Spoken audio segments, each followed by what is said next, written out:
Hola, mi nombre es Valentina y el día de hoy les voy a explicar cómo se realiza la técnica paralela para tomar radiografías periapicales. Como pequeña introducción, esta técnica se basa en colocar el receptor paralelo al eje longitudinal del diente y dirigir el rayo X perpendicular a ambos. Para lograr esto usamos dispositivos de alineación de LAS como los sistemas XCP. Pero antes de iniciar con los pasos para tomar este tipo de radiografías, les voy a decir cuáles son las 5 reglas principales para tomar una buena radiografía periapical. La primera regla es la colocación del receptor. Esto se refiere a que el receptor debe de quedar en la posición correcta para incluir las coronas y las raíces del diente que vamos a radiografiar. La segunda regla es la posición del receptor. Colocar el receptor fuera de la línea de los dientes y llevarlo hacia el centro de la cavidad oral. Así logramos que el receptor quede recto y realmente paralelo al eje del diente. La tercera regla es la angulación vertical. El rayo central del haz de rayos X debe dirigirse perpendicular al receptor y al eje largo del diente, porque si no queda perpendicular, la imagen sale distorsionada, puede aparecer alargada o acortada. Por eso usamos los dispositivos de alineación como el XCP. La cuarta es la angulación horizontal. Aquí lo que buscamos es evitar la superposición de los puntos de contacto. El rayo central debe dirigirse a través de los puntos de contacto entre los dientes. Si la angulación horizontal es incorrecta, los contactos aparecen traslapados y la radiografía no es diagnóstica. Y por último, la quinta regla es la exposición y centrado del haz.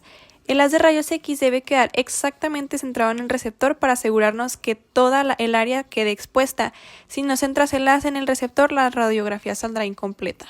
Antes de iniciar, les voy a dejar una serie de pasos que deben de seguir para la preparación correcta del paciente para la técnica paralela. Una vez ya entendidos y leídos estos pasos, podemos empezar con la técnica paralela en sí.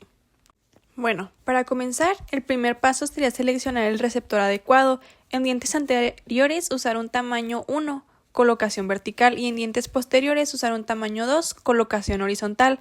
Esto permite que el receptor se adapte a la cavidad bucal sin doblarse.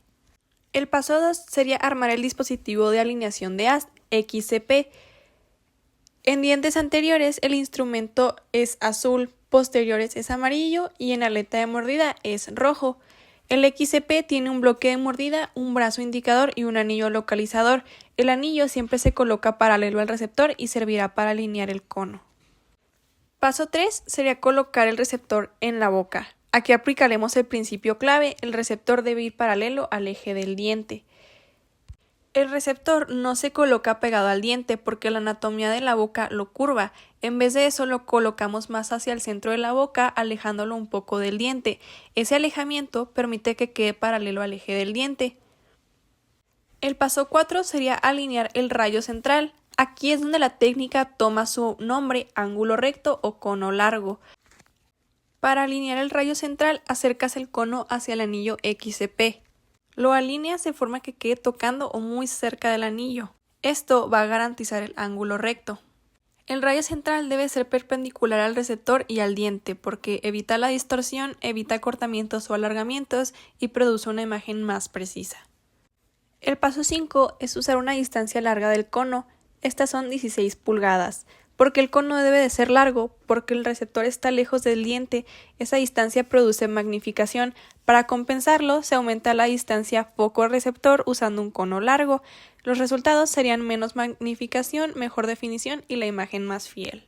El paso 6 sería verificar el colimador y proteger al paciente. El libro recomienda usar un colimador rectangular, ya que limita el tamaño del haz y reduce hasta el 70% de la radiación del paciente. Como pequeño paréntesis, es muy importante recordar que el punto de identificación siempre debe ir hacia incisal o hacia oclusal, ya sea que estés tomando una radiografía de los dientes anteriores o posteriores, estando esta acomodada vertical u horizontalmente. Siempre el punto debe de ir hacia oclusal o hacia incisal. Y el paso 7 sería exponer la radiografía. Antes de exponer, asegurarte que el receptor esté derecho, el anillo alineado, el paciente quieto y pedirle que no mueva la lengua ni los labios. Luego harás la exposición. Debes de tener mucho cuidado al tomar estas radiografías porque hay varios errores que puedes tener. El receptor puede no estar paralelo, la angulación vertical mal, el XCP mal armado o mal alineado, el paciente mueve el receptor y varios errores más, así que debes de seguir estos pasos muy cuidadosamente. Ahora voy a explicar la técnica de la bisectriz, también conocida como la técnica de ángulo bisector. Este es otro método intraoral para obtener radiografías periapicales, pero esta es técnica diferente a la paralela. Antes de iniciar con la técnica, voy a explicar algunos conceptos básicos para entenderla mejor. Ángulo. Un ángulo es una figura formada por dos líneas que divergen desde un punto en común. Bisectar. Bisectar significa dividir un ángulo en dos partes iguales. La línea que lo divide se llama bisectriz. Triángulos congruentes e isometría. La técnica se basa en la regla isométrica, que dice que dos triángulos son iguales cuando tienen dos ángulos iguales y comparten un lado común. Eje largo del diente es una línea imaginaria que divide al diente en dos mitades iguales, y el rayo central es la parte central de las de radiación X. Para iniciar, vamos a colocar el receptor sobre la superficie lingual del diente. Entre el receptor y el eje largo del diente se va a formar un ángulo.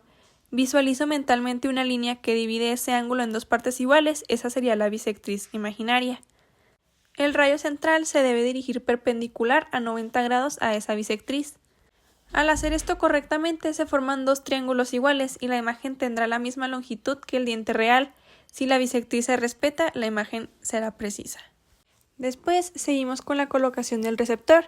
Se coloca contra la superficie lingual del diente, como ya había mencionado. El borde incisal u oclusal del receptor debe sobresalir 1/8 de pulgada más allá de los bordes del diente, o sea que debe salirse un poquito más, no solo abarcar la cara oclusal o incisal. Y el extremo apical descansa sobre los tejidos alveolares o paladar. Para la angulación horizontal y vertical, dependiendo cuál necesites, la angulación horizontal debe dirigirse a través de los puntos de contacto de los dientes, igual que en la técnica paralela. Si es incorrecta, aparecen superposiciones.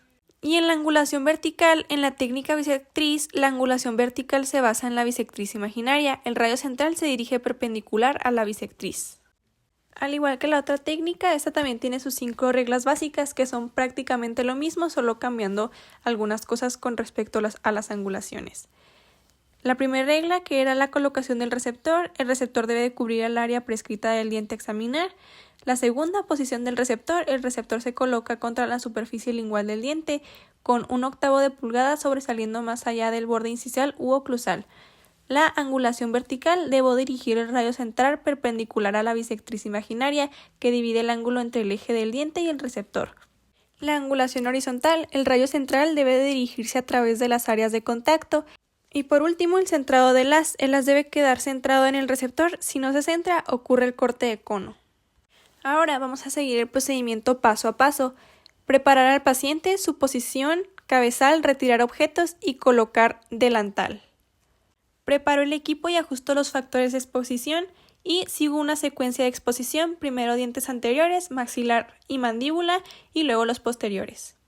Como ya mencioné, debes centrar el receptor según la ubicación indicada, colocar el borde incisal oclusal 1/8 de pulgada fuera, pedir al paciente que cierre suavemente y determinar la angulación vertical con la bisectriz, corregir la angulación horizontal y centrar el haz para evitar el corte de cono. Y después de eso, expongo.